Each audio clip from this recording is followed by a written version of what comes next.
சூப்பராக வந்திருக்கு. அவ்வளோதாங்க, பாருங்கள். வச்சிடலாமலே ஈஸியாக நம்ம கையாலேயே கொழுக்கட்டை செஞ்சிட்டோம். ஒரு கரண்டியை வச்சு நீங்களும் இந்த மாதிரி செஞ்சு விநாயகருக்கு சாமி கும்பிடுங்க. வாங்க இது எப்படி செய்கிறதுன்னு நம்ம வீடியோக்குள்ளே போய் பார்ப்போம். வாங்க, இன்றைக்கி பிள்ளையாருக்கு பிடிச்ச மாதிரி ஈஸியான ஒரு கொழுக்கட்டை செய்யலாம். பார்த்திங்கன்னா நான் பச்சரிசி மாவு 1 கப் எடுத்திருக்கேன், தேங்காய் துருவல், உடைச்ச கடலை, வெல்லம். இதாங்க இது செய்யக்கூடிய பொருள். ஈஸியாக செஞ்சிடலாம், பாருங்கள், டக்குன்னு செஞ்சிடலாம் இது. வாங்க இது எப்படி செய்கிறதுன்னு பார்ப்போம். ஃபஸ்ட்டு நம்ம மாவை லைட்டாக வறுத்துட்டு எடுத்துப்போம். மாவை சேர்த்துப்போம். பார்த்திங்கன்னா சிம்மிலே வச்சு வறுத்துக்குவோம், இல்லைன்னா நம்மளுக்கு மாவு கருத்து போயிடும். அதுமாதிரி கலர் மாறா.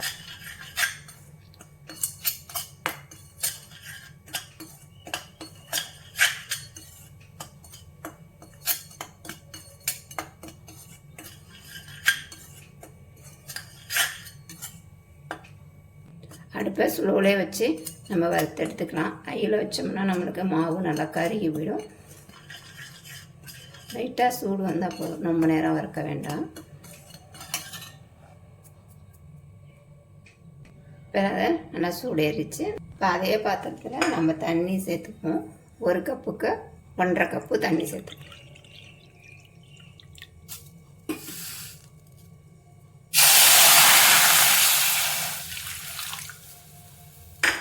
தண்ணி சேர்த்துக்கிறேன். இந்த மாவு கூட கொஞ்சமாக நெய், அது கூடவே மாவுக்கு தேவையான அளவு உப்பு.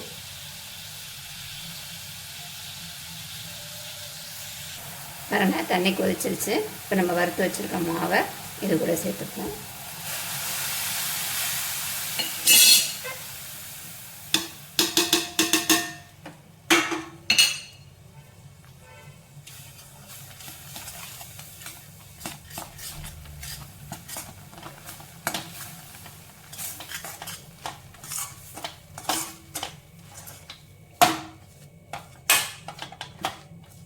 மாவு நல்லா கலந்துருச்சு. இதை நம்ம எடுத்து ஒரு பாத்திரத்தில் மாற்றிப்போம். இதிலே வச்சுருந்தோம்னா நம்மளுக்கு மாவு காஞ்சே போயிடும், கெட்டியாயிடும்.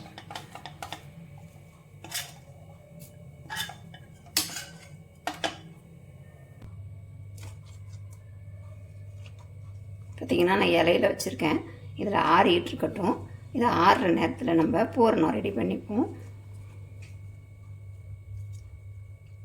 இது ஆறுனது பிறகு நம்ம கை வச்சு பிசைஞ்சிக்கலாம். இந்த பூரணம் செய்கிறது ரொம்ப ஈஸிங்க. நம்ம எடுத்து வச்சுருக்க உடைச்ச கடலையை இது கூட சேர்த்துப்போம். அது கூடவே துருவி வச்சுருக்க தேங்காய்,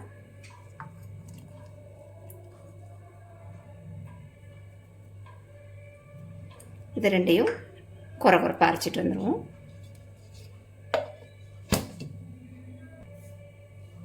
பாருங்கள், நல்லா பொறன்னு அரைச்சிட்டு வந்தாச்சு. பார்த்திங்களா, குறைப்பா. இது கூட நம்ம எடுத்து வச்சுருக்க சர்க்கரை சேர்த்துப்போம். நான் கொஞ்சமாக தான் வெல்லம் சேர்த்துருக்கேன்.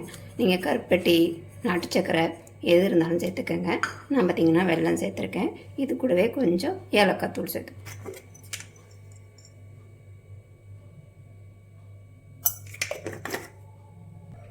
ஒரு பிஞ்சளவு உப்பு, ரொம்ப வேண்டாம், சும்மா லைட்டாக.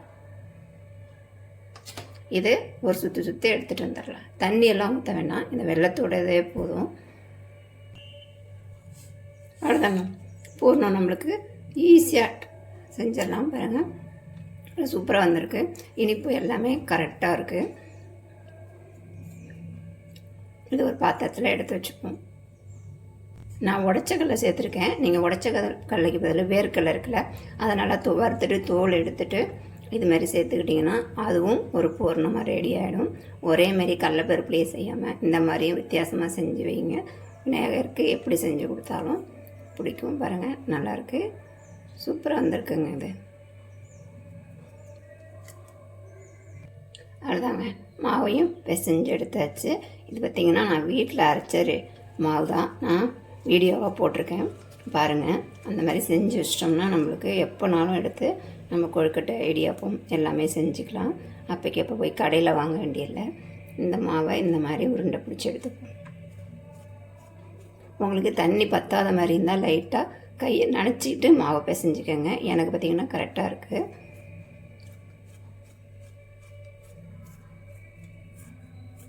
இந்த மாதிரி கரண்டியில் நல்லா குழி கரண்டி எடுத்துக்கோங்க. நீங்கள் சின்னதோ பெருசாக எடுத்துக்கோங்க. இதில் லைட்டாக எண்ணெய் தடவிக்கோங்க. அச்செல்லாம் தேவைப்படாதுங்க. இதுலேயே நம்ம ஈஸியாக கொழுக்கட்டை செய்யலாம்.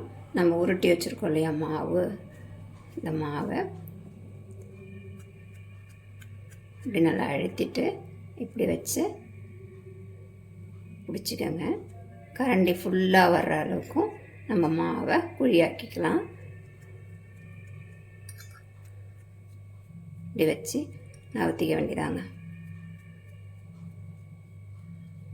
நம்மளுக்கு அச்சே தேவைப்படாது, ஈஸியாக செஞ்சிடலாம்.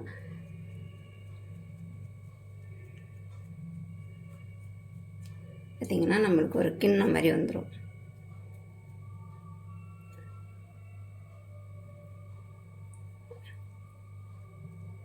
இது மெதுவாக உடையாமல் எடுத்துக்கலாம்.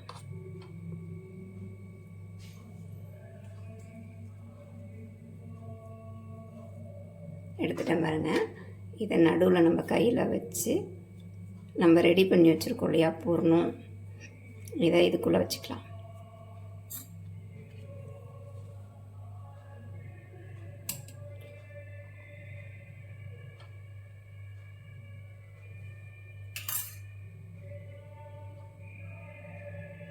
வச்சுட்டு இது லைட்டாக அப்படியே மூடிப்போம்.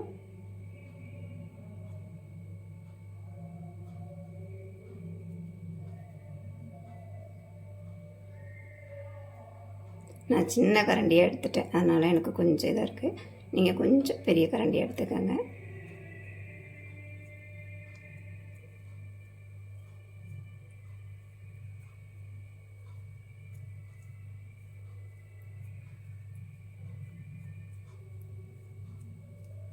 அவ்வளோதான், நல்லா மூடி வச்சு பாருங்கள்.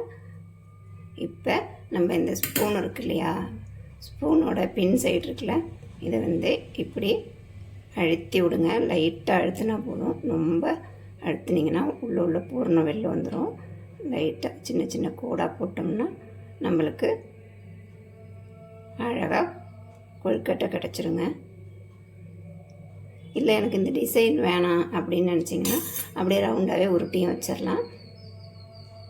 அதுதான் நம்மளுக்கு கொழுக்கட்டை ரெடி ஆகிடுச்சு. இதேமாரி எல்லாத்தையும் செஞ்சு எடுத்துப்போம். அதுதான் பாருங்கள், நான் செஞ்சுட்டேன். இப்போ நம்ம இட்லி பாத்திரத்தில் அடியில் தண்ணி வச்சு தட்டை வச்சு நம்ம இதை வேக வச்சுக்கலாம். பார்த்திங்கன்னா அடியில் தண்ணி இருக்குது. நான் மேலே வந்து வாழை இலை வச்சு வேக வச்சுக்கிறேன். நீங்கள் வந்து துணி போட்டு கூட வேக வச்சுக்கோங்க.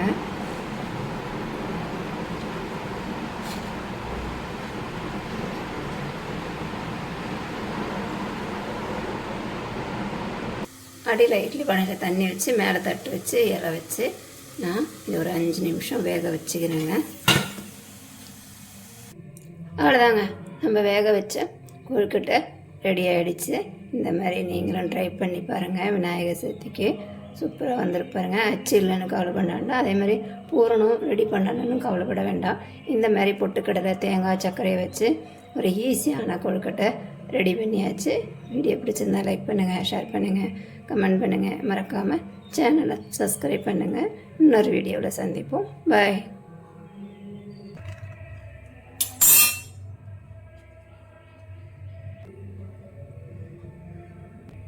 அவ்வளோதாங்க, நம்ம ரெடி பண்ண கொழுக்கட்டை ஈஸியான ஒரு கொழுக்கட்டை ரெடி பண்ணியாச்சு பாருங்கள்.